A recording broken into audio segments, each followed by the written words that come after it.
जीवन क्लास 6। आज हम पढ़ेंगे पार्ट 2 पृथ्वी और चंद्रमा। रात के समय आकाश में दिखाई देने वाले आकाशीय पिंडों में चंद्रमा प्रमुख है।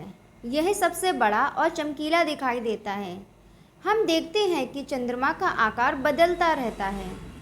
पूरा चंद्रमा होने पर इस पर दिखने वाले धब्बे जैसी आकृति हमेशा एक सी बनी रहती है। ऐसा क्यों? आइए जानें। इससे पहले यहाँ ये फोटो लगी है, देख लीजिए।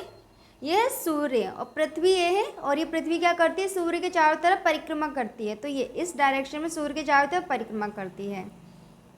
यह है चंद्रमा, ये पृथ्वी का उपग्रह है। इसका क्या काम है? पृथ्वी के चारों तरफ चक्कर लगाना।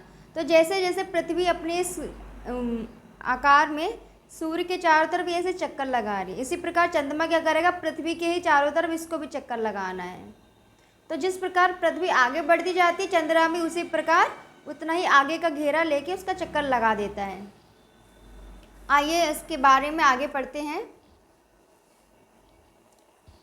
चंद्रमा हमारी पृथ्वी का एकमात्र प्राकृतिक उपग्रह है। जिस प्रकार पृथ्वी अपनी धुरी पर घूमते हुए सूर्य की परिक्रमा करती है, उसी प्रकार चंद्रमा भी अपनी धुरी पर घूमते हुए पृथ्वी की परिक्रमा करता है। इसके साथ साथ चंद्रमा सूर्य की भी परिक्रमा करता रहता है। क्यों? कैसे? जब पृथ्वी सूर्य की परिक्रमा करे, तो जब चंद्रमा को पृथ्वी की परिक्रमा करनी है तो पृथ्वी के साथ साथ उसको भी तो चलना पड़ेगा। तो इसी प्रकार ये सूर्य की परिक्रमा भी करता रहता है। रात के आकाश में सबसे तेज चमकने वाले चंद्रमा का अपना कोई प्रकाश नहीं होता। जैसे कि बाकी के तारे होते हैं, उनका कोई प्रकाश नहीं है, वो जो चमचमाते हैं वो सब सूर्य का प्रकाश ही होता है। तो इसी प्रकार चंद्रमा का भी खुद का प्रकाश नहीं है, वो भी सूर्य के प्रकाश से ही चमचमाता है। यह सूर्य के प्रकाश से प्रकाशित होता है। यह सूर्य के प्रकाश को परावर्तित करता है, जो हमारी पृथ्वी पर लगभग 1.25 सेकंड में पहुंचता है। इस प्रकाश को चांदनी कहते हैं। तो ये कितनी देर में पहुंचती है पृथ्वी पर? इसकी रोशनी 1.25 सेकंड में पहुंचती है, और इस रोशनी को क्या कहते हैं? मून लाइट, चांदनी कहते हैं। ये अंतरिक्ष से चंद्रमा का लिया गया फोटो है। चंद्रमा पृथ्वी से लगभग 3,84,000 किलोमीटर की दूरी पर है। इसका व्यास पृथ्वी के व्यास का 1/4 है। पृथ्वी के अधिक निकट होने के कारण रात के प्रकाश में यह सबसे बड़ा और चमकीला दिखाई देता है। अब बड़ा क्यों दिख रहा है? तारों की अपेक्षा में चंद्रमा पृथ्वी की ज़्यादा निकट है, इसलिए बहुत बड़ा दिखता है। चंद्रमा पर गुरुत्वाकर्षण बल पृथ्वी की तुलना में 6वां भाग है। मतलब जितना गुरुत्वाकर्षण बल पृथ्वी पर है, ठीक है, उसका 6ठा भाग चंद्रमा पर उसका गुरुत्वाकर्षण बल है। आइए समझें। आप पृथ्वी पर जहाँ खड़े हैं वहाँ से एक छलांग लगाइए। जितनी ऊंची छलांग आपने एक बार में लगाई है, उसकी 6 गुना ऊंची छलांग आप चंद्रमा पर एक बार में लगा सकते हैं। तो 6 गुना ज़्यादा गुरुत्वाकर्षण बल है वहाँ। चंद्रमा की गतियाँ। चंद्रमा अपने अक्ष पर घूमते हुए 27 दिन 7 घंटे और 43 मिनट में पृथ्वी का एक चक्कर पूरा करता है। परंतु इस अवधि में पृथ्वी भी सूर्य की परिक्रमा करते हुए अपनी अक्ष में आगे बढ़ जाती है। इसलिए पृथ्वी पर किसी स्थान के ऊपर से पूरी पृथ्वी की परिक्रमा करके फिर उसी स्थान के ऊपर आने में चंद्रमा को 29 दिन 12 घंटे और 44 मिनट लगते हैं। इतने ही समय में चंद्रमा अपने अक्ष पर एक चक्कर परिभ्रमण पूरा करता है। इसी कारण हमें सदैव चंद्रमा का एक ही भाग दिखाई देता है।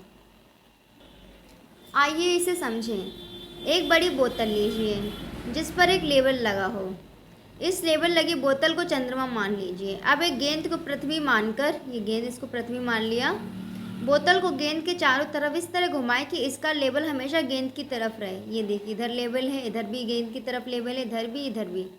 अब आप देखेंगे कि बोतल का लेबल गेंद की तरफ रखने के लिए आपको बोतल को बराबर घुमाना पड़ेगा। बोतल को इस प्रकार एक बार घूमना, बोतल का इस प्रकार एक बार घूमना चंद्रमा द्वारा पृथ्वी की परिक्रमा के समय एक बार अपने अक्ष पर घूमने के समान ही है। चंद्रमा की कलाएं, फेजेस ऑफ मून। आपको प्रतिदिन चंद्रमा के अलग अलग आकार और रूप दिखाई देते हैं। यह एक हंसिया जैसी आकृति से शुरू होकर हर रात बड़ा होते होते थाली सा गोल हो जाता है। इसके बाद यह घटना शुरू होता है और घटते घटते बिल्कुल छिप जाता है।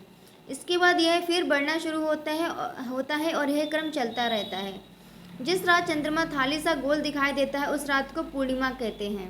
ये पूरा गोल दिख रहा है।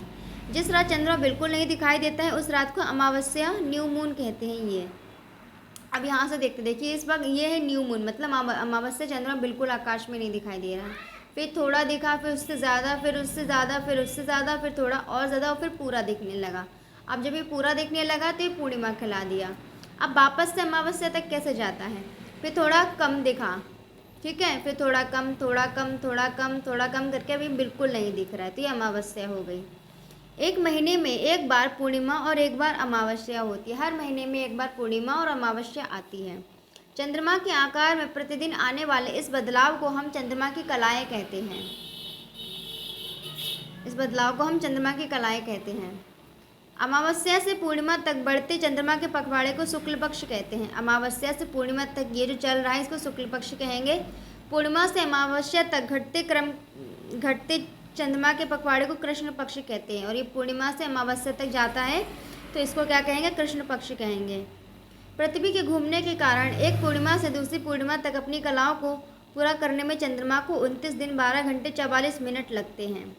इस अवधि को चंद्रमास कहते हैं, मतलब एक पूर्णिमा से अगले महीने की पूर्णिमा तक आने में चंद्रमा को 29 दिन 12 घंटे 44 मिनट लगते हैं। मतलब चंद्रमा ने पृथ्वी का एक पूरा चक्कर लगा लिया होता है और इसको क्या कहेंगे, चंद्रमास कहते हैं। आज की वीडियो में इतना ही पढ़ेंगे और बाकी का नेक्स्ट वीडियो में देखेंगे।